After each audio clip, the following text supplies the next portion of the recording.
Baik, sebelum kita mulai kita berdoa dulu. Mohon bimbing kepada ketua kelas. Baik, teman-teman semua, untuk memulai pembelajaran kita pada pagi hari ini, mari kita berdoa bersama-sama. Berdoa mulai. Berdoa selesai.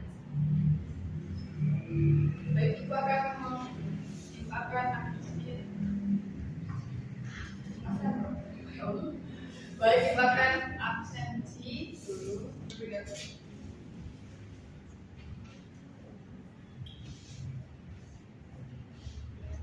Siti Nurhaliza, Hadir Ibu.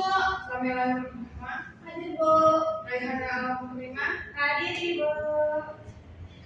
Eka Hanifah Febriani, Hadir Ibu. Renita Zahir. Tidak hadir Ibu sakit. Kenapa sakitnya? Jatuh Ibu. Jumro. Presek. Di kamar mandi. Gerak. Kesolehan Bu. Semoga cepat sembuh ya, Nisa. Amin.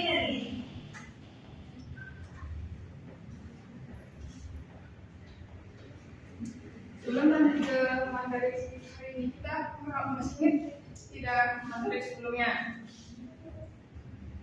Masih Ibu, observasi Bu.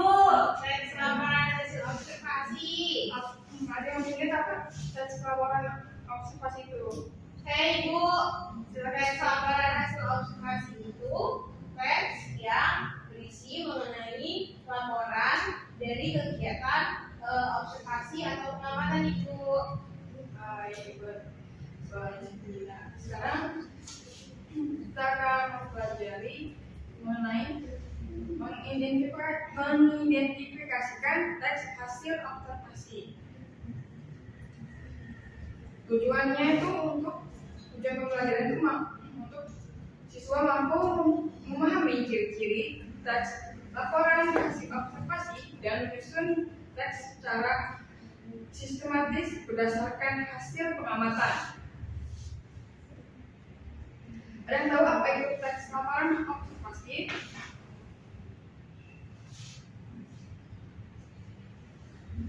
Belum Ibu, nggak tahu. Baik, itu akan jelaskan. Teks laporan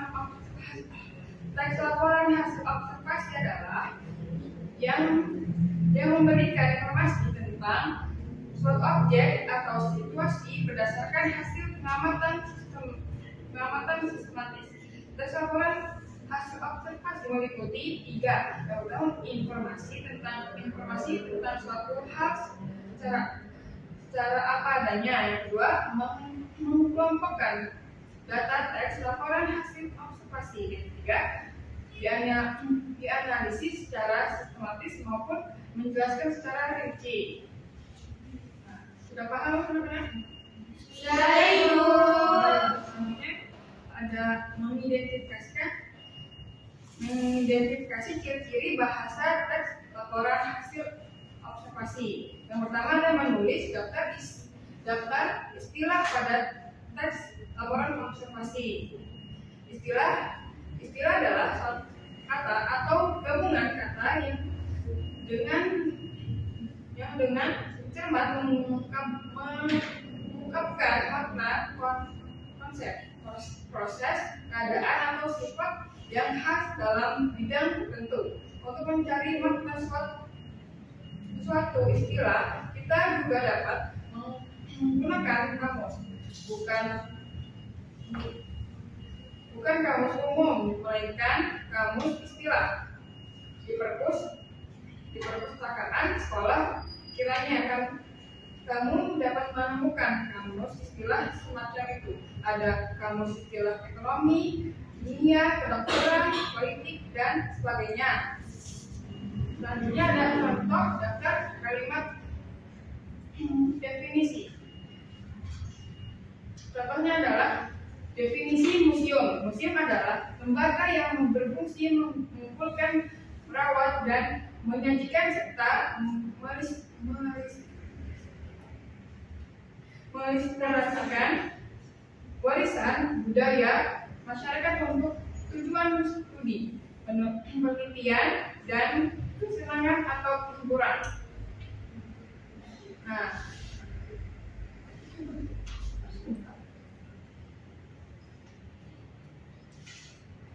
sekarang Ibu minta kalian membuatlah teks hasil observasi tentang museum. Ibu, baik Ibu. Sama ada lagi tentang menuliskan dua istilah dan dua kalimat definisi. Silakan.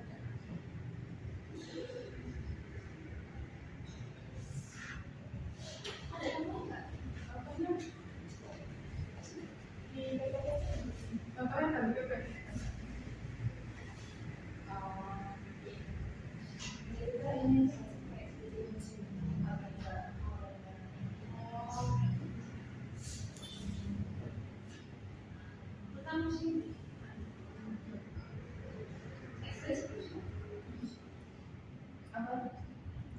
observasi.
Sudah selesai?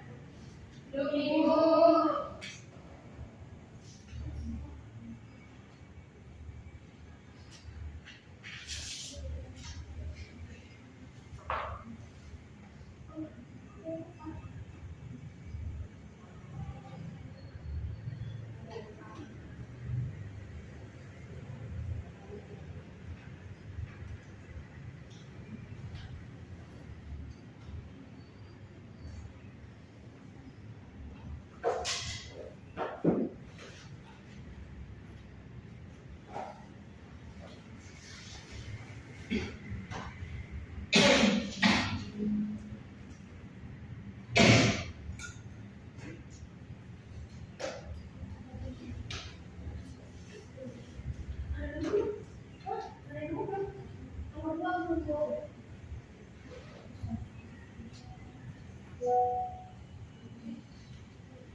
Ibu mau tanya, ini soal nomor 2 itu menuliskan dua istilah sama dua kalimat definisi yang ada satu yang berkaitan dengan museum itu atau bagaimana Bu? Bebas, boleh. Bebas ya Bu. Boleh.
Hah?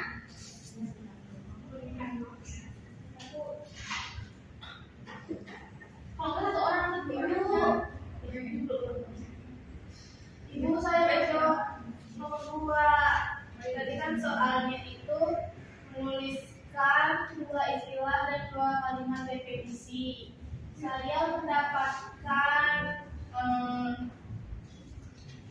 dua istilah, yaitu definisi pragmatis dan definisi formal. Itu untuk kalimat definisinya itu, kalau pragmatis kalimat yang berisikan nilai yang dipandang seseorang dengan tujuan untuk mempengaruhi pembacanya. Sedangkan untuk definisi formal itu kalimat definisi yang disusun berdasarkan logika. Itu yang nomor 2 ada yang menemukan. Nomor 1.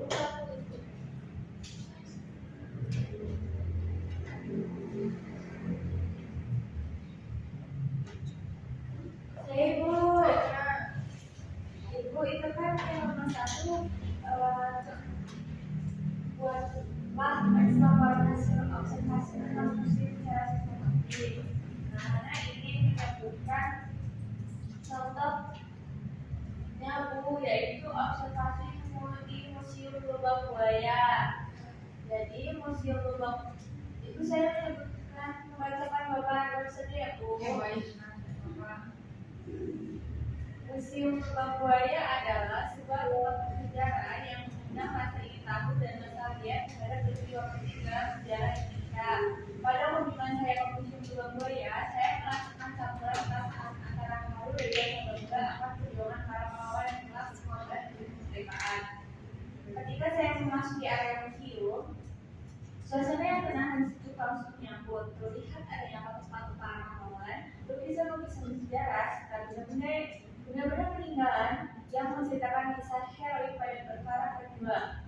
Di bagian pertama museum terdapat replika lubang yang menjadi simbol peristiwa bersejarah di mana para pahlawan ditangkap dan tewas. Nuansa gelap yang dihasilkan oleh pencahayaan kudus menambah pesan dramatis pada pemaparan ini. Sudah Bu. Baik, terus semua. sudah juga Ibu. Ibu. Agar bisa menyimpulkan dari yang itu Ibu jelaskan.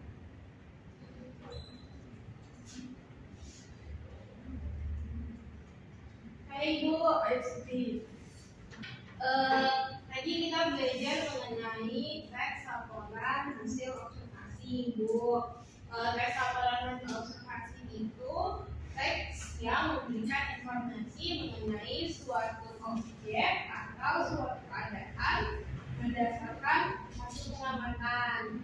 Kemudian teks laporan hasil observasi itu meliputi 3, yaitu informasi tentang suatu hal, terus pengelompokan data teks kelompok hasil observasi, kemudian dianalisis secara sistematis dan lalu dijelaskan secara rinci, Ibu. Baik. Nah, selanjutnya ada yang bisa menjelaskan tentang identifikasi ciri bahasa teks laporan. Terus, Saya Bu, baik.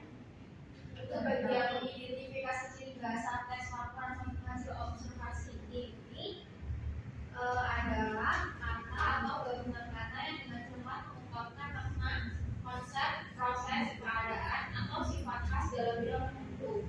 Untuk mencari makna situasi, istilah kita juga dapat menggunakan kamus, bukan kamus umum, melainkan kamus istilah.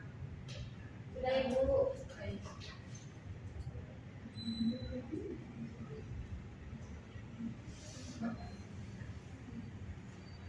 Dan sekian dari Ibu.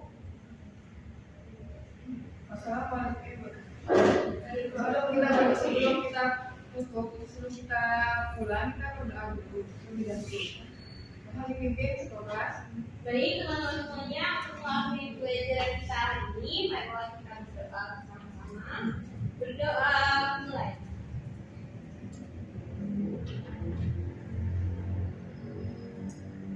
Berdoa selesai. Baik, sekian dari Ibu. Wassalamualaikum warahmatullahi wabarakatuh. Waalaikumsalam warahmatullahi wabarakatuh. Terima kasih Ibu.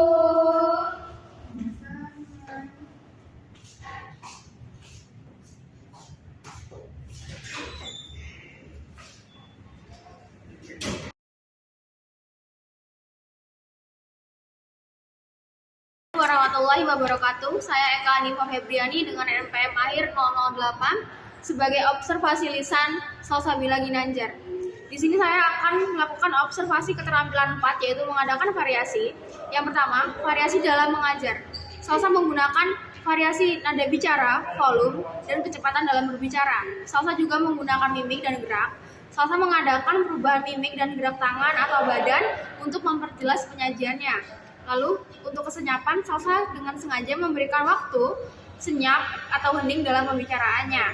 Salsa juga menggunakan kotak pandang dan melakukan kontak pandang dengan siswanya.